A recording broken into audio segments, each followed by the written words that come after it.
The Miami Heat will win the championship this year. It's back-to-back titles for the Heat. The 2013 NBA championship resides once again in Miami.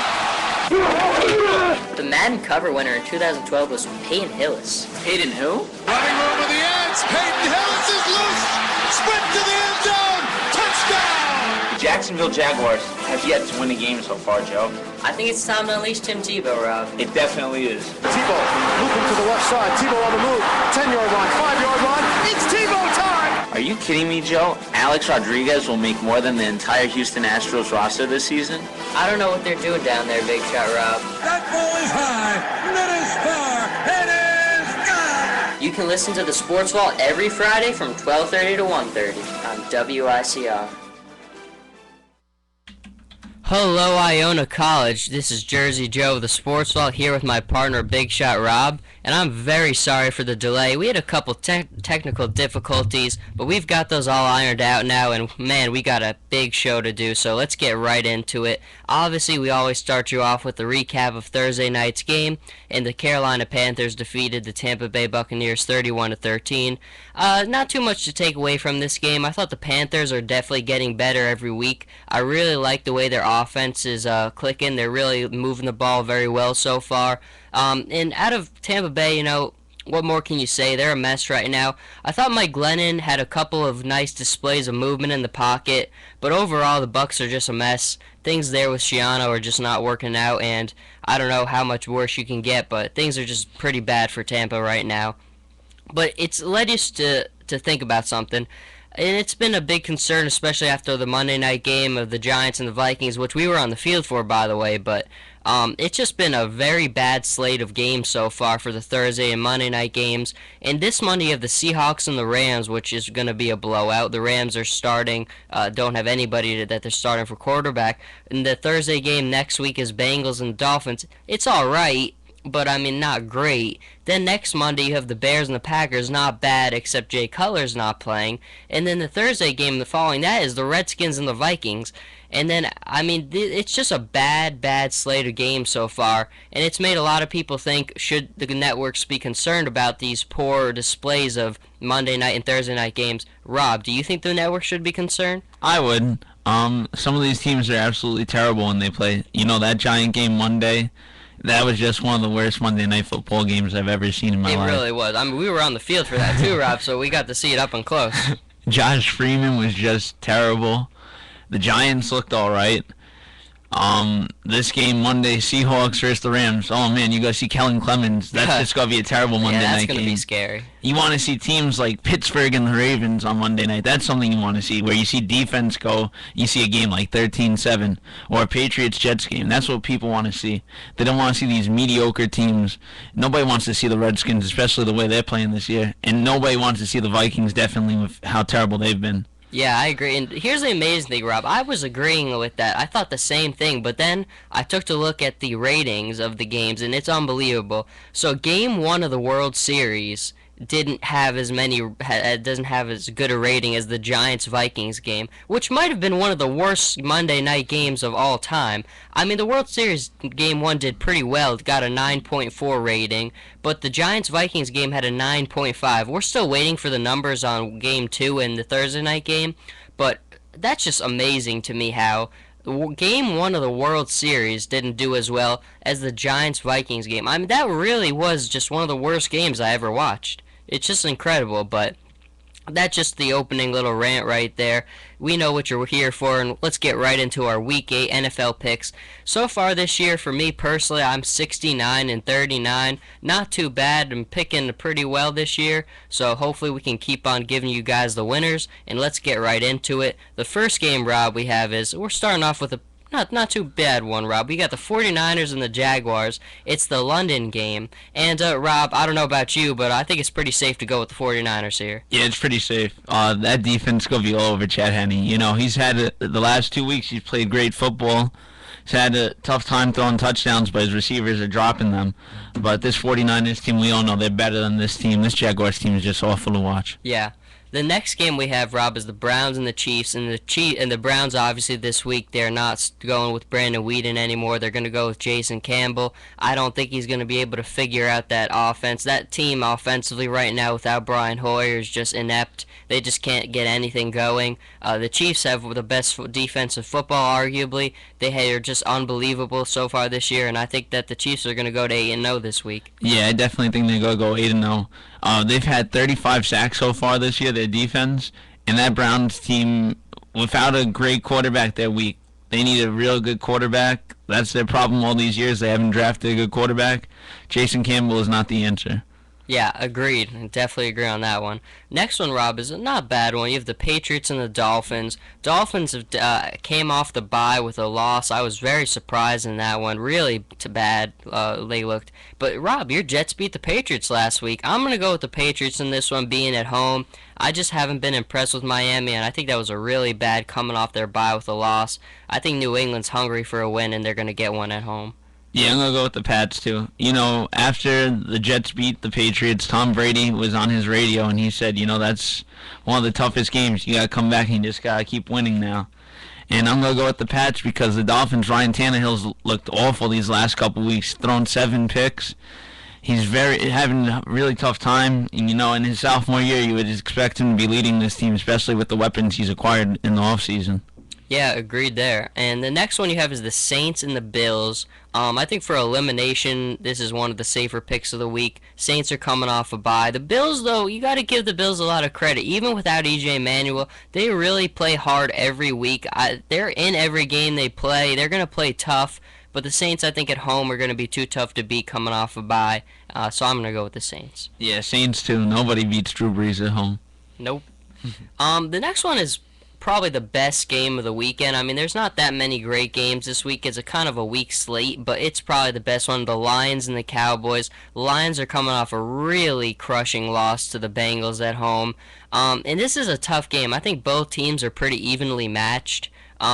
It's going to depend. It could either be a shootout or it could be a very inept offensive game, but I'm going to go with the Lions being the home team. Like I said, it's going to be a really close game, and I could see either team coming away with it, but I got to give an edge to the home team in this one because it's very close, so I think they get the edge. I'm going to go with the Lions too, Joe, with this one.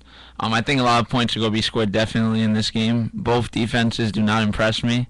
But overall, I think it's going to come down to who's the smarter quarterback. And Matthew Stafford, I think, is a smarter quarterback over Tony Romo. Can't disagree with you there, Rob, my man Matt Stafford. And the next one we have is the Giants and the Eagles. Giants coming off their first win, although it was an ugly one. Philly, they struggled last week, but Michael Vick is back. Michael Vick always kills the Giants. Even though the Giants got their win, I still don't like what I'm seeing from them. So Philly being at home, I'm going to give Philly my edge to win this game. Yeah, I'm going to go with the Eagles too, Joe. Michael Vick, yes, he's back this week, and he's torched the Giants all the time. I wasn't impressed by their Monday night victory. Very slow game. I think the Eagles should win with this one. And I would like to apologize for last week with Curtis Painter. I was thinking of the wrong quarterback when I said that. Yeah, Rob, you almost, Twitter was on fire about that, Rob. You know, we had a lot of angry, we didn't escort Rob out of the building with security. There were so many angry people with him, but that's in the past now, and we're moving on. The next one we have is the Raiders and the Steelers. This is one of the tougher games of the week. Pittsburgh is a 2.5-point favorite, I believe, at this point. I don't know if it changed by now, but I went with Oakland in this one. I think Oakland coming off a bye. I really like what I see out of Terrell Pryor. Pittsburgh isn't putting up a lot of points, so I think if this is a close one and Terrell Pryor can really get his runs in and work that offense down the field, I think that Oakland has a good chance to win this game at home off the bye. I'm going to give an edge to Oakland to win it. I like the Steelers for this one, Joe. My Jets made a big mistake with giving them that win 2 weeks ago, and now they're on a roll right now. I feel this team is clicking. They're back to normal. We're seeing real Pittsburgh Steelers football. Defense is running great. Big Ben is back to normal, and I think they're going to beat this Raiders team. All right, fair. I mean, I could see that game going either way, but I'm just going to go with Oakland, coming off the bye. Rob, here we go. Your New York Jets. You've really done well with your picks of the Jets this year, Rob. You really have called the games pretty well. The Bengals even though they've been hit and miss so far this year, they are coming off a win. They're at home. I'm going to go with them in this game. But, Rob, you're the Jets man. Who you taking in this one? I'm going with the Jets for this one. You know how I am every week. I got to go with my team. Yep. David Garrard, he's helped Geno Smith. We've seen this past week. He's been training this kid. I heard that he's been working actually really hard, staying late. And I think Geno Smith is learning his mistakes now, and he's back to a full quarterback. Look how he played last week versus the Patriots. What a great game. And that defense is just amazing looking so far this season. Really is. Their front seven, I mean, it's just unbelievable. That you just can't run on that team. I'm really impressed with that defense, too. And you never know what you see out of Cincinnati. I'm not a believer. They just haven't shown me a consistent basis they can do it. So who knows? The Jets could get a win here, but I'm going to go with the Bengals. The following game you have is the Falcons and the Cardinals. Oddly, I thought the Cardinals are favored in this game. I'm going to go with Atlanta, even though they've struggled this year. I think Atlanta is just a better team, so I'm going to give the Falcons an edge in this one. Yeah, I like the Falcons for this one too, Joe. This Cardinals team is not impressive whatsoever. Teams need to start learning. Carson Palmer is a waste of investment. He is not an elite quarterback. Yeah. He is not what he was in Cincinnati with Chad Johnson. So I'm definitely giving the Falcons the edge in this one. All right, Rob. The next one is the Broncos and the Redskins. Obviously, I don't like what I see out of the Redskins defense. They're just getting shredded. Even in the Bears game when Jay Cutler was out of the game, they couldn't stop the backup quarterback. And if they can't stop him, I don't know how they're going to stop Peyton Manning. He's going to be hungry coming off that loss. I expect a lot of points in this one. I think the Broncos will get a pretty convincing one at home. Yeah, I think they'll win this one. You guys see, though, how Peyton comes back. His ankle's injured right now. That's true. That could be a concern. But I'm going to go with them, definitely. But the Redskins, RG3, one thing he needs to learn, you got to stop holding on to that ball. He's costing his team games by holding on too long. You got to release it right away. And their defense is just pitiful. It really is. They can't stop anybody, and I think Denver will get one there. The following one, Rob, is what a riveting Sunday night game, Rob. The Packers and the Vikings. Now, Josh Freeman will not be playing, thankfully. I think it's going to be Christian Ponder. I think Green Bay, even though Green Bay, they're a little bit banged up right now. They really are missing a lot of guys. Jermichael Finley, Randall Cobb is all banged up. James Jones has been banged up. So Green Bay is banged up, but I like some of the guys who've been stepping up for them. Minnesota's just been terrible this year, so I think even on the road, the Packers will get a win here. Yeah, they'll definitely get the win. I'm still wondering with this Vikings team if they figured out Freeman still has a concussion, because I don't know how they didn't realize that Monday night. He had something. That quarterback situation over there is just awful, though, It really Joe. is. Maybe they'll pick up Tim Tebow next week. You know, Rob, we can only hope. We can only keep on telling people to get our guy, but nobody's listening, Rob. The next one we have is a Monday night game, another riveting game, the Seahawks and the Rams. This is probably going to be a blowout. I mean, the Rams' offense is just not going to be able to move the ball against this defense. Even though the Seahawks don't play as well on the road, this Rams' offense is just going to be terrible, and Seattle will get an easy win here. Yeah, you got to go with Seattle for this one. Plus, the Rams, bad news this week. Brett Favre is not coming out of retirement to play for you. Yeah, that was something. And you have Kellen Clemens as your quarterback, so you're guaranteed to losses. Well, Rob, he is one of your former Jets, so you're not a believer in Kellen Clemens? Oh, please, he was terrible before Mark came. And the fact that Rex Ryan actually had him in the quarterback competition. Oh, yeah, man. that was scary. I've seen Clemens play games. I've gone to the Meadowlands and seen him play. He's just terrible. He really is. Maybe as bad as Curtis Painter, Rob, huh? Just about. The next one, Rob, is the next thing is we were talking about it before. Is what's with all the injuries this week? I mean, it's really scary. I mean, look at all these guys: Doug Martin, Sam Bradford, Reggie Wayne, Michael Finley, Brian Cushing. All these guys getting hurt, and these are all big name players. I mean, these are all big time players who are getting hurt, and it's just a really, really terrible, unfortunate situation.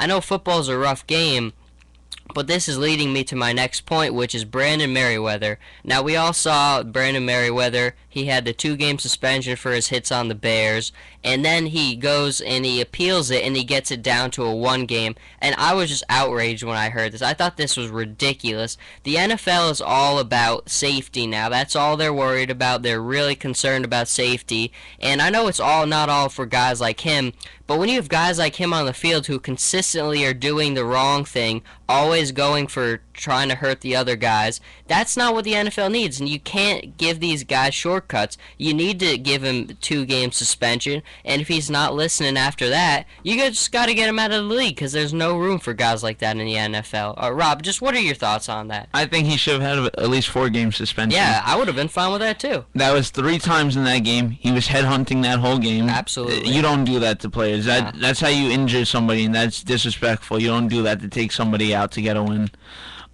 That's not the way you play football whatsoever. What, you gotta knock a guy out with concussion, knock him out a couple weeks? You think that's cool? That's not cool to do to players. I mean, I think, Rob, you and me both agree that we really hate Brandon Merriweather. But now let's go into Forbes' updated list of the NFL's most hated players, what we think. It came out this week, and there's some names that I thought were a little surprising, but we'll go through them. The first one you have is Michael Vick, and I think it's pretty understanding why he'd be on that list. Ever since the dogfighting scandal, it's very easy to see why people don't like Michael Vick. I do think he's redeemed himself a little bit, but it's very hard for some people to get past what he did, and that's completely understandable. But I don't know. I think part of it is you got to move on a little bit with him. The next one, though, is a little... I mean, it's not too surprising, but Rob, Manti Te'o was the next one. What did you think about that one? When I saw that list, I was like, why is he even up there? Yeah, he's not a bad guy. He hasn't done anything wrong, and people think that he took part in his situation that happened in college. I really don't think he did. I think the guy just had something bad happen to him, and he shouldn't be hated whatsoever. He should not be anywhere close to the top of this list. Yeah, I mean, Manti Te'o, even if he did, I mean, I don't know. It's a weird situation what happened with him, but it's not like he was hurting anybody indirectly. I mean, it was all on him, and it made him look bad. So I don't know what it is. I don't dislike Manti Te'o. He's a Charger, and I've listened to him talk a lot, and I don't have anything. I think he's a good kid, and I hope him the best. The next one, though, is definitely, I definitely agree with this one, Rob. You have Ndamukong Suh, and he's earned the reputation of the dirtiest player in the NFL, and I don't like guys who intentionally want to hurt people. And if you watch Ndamukong Suh after the whistle is blown, it's very clear that he's trying to hurt people. You could just, all you have to do is go back to that Thanksgiving game with the guy play against the Packers, the play against Matt Schaub.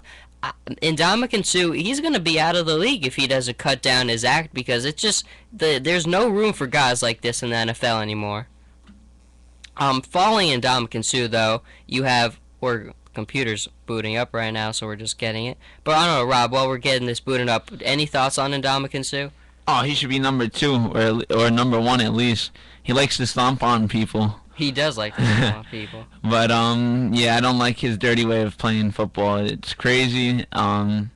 He's definitely gonna keep getting suspended and fined. It's bad the way he's playing. Well, unfortunately, we're having our technical difficulties again. We're having a lot of that today, and we can't get this boot up. So we'll go to our next one for the NFL. We'll return to this later if we can get it up. But we have our London games that were announced this week. The 3 London games. There were 3 games announced so far this week, and you have so far it was the Cowboys and the Jaguars, the Lions and the Falcons, and the Dolphins and the Raiders.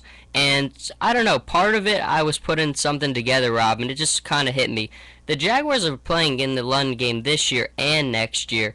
Do you think that could partly be because the NFL knows that this team's just not working in Jacksonville and they're going to have to move the team to England, so you might as well put them there now and let people see the team?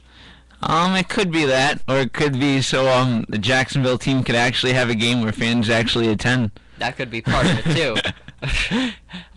These London games, yeah, you'd never know if they could be relocated over there. This Jacksonville team, I don't know how much this owner could even afford this team right now. With the way things are rolling, it's not too good looking for him over there. This team's definitely going to be moving, though, soon. Yeah, I agree. And, I mean, part of it is a lot of players have been vocal about not happy with if there was a team permanently located there. And I think travel would be a very big issue for that. But I don't know, part of it is I think the NFL is just trying to expand the influence, get more people to pay attention to the NFL, sell more jerseys. So I don't know if it's specifically trying to move a team there, although I wouldn't be surprised if that happened. But you never know with the NFL. They're always trying to do something new to expand the game. and we'll see next year what happens with these games. But that's going to do it for our NFL segment. When we come back, we've got a lot of college football to talk about. It's a great weekend for college football, so we will be back momentarily.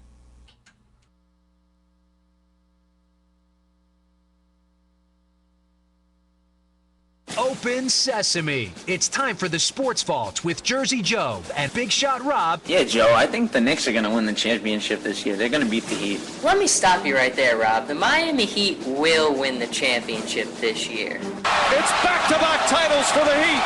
The 2013 NBA championship resides once again in Miami.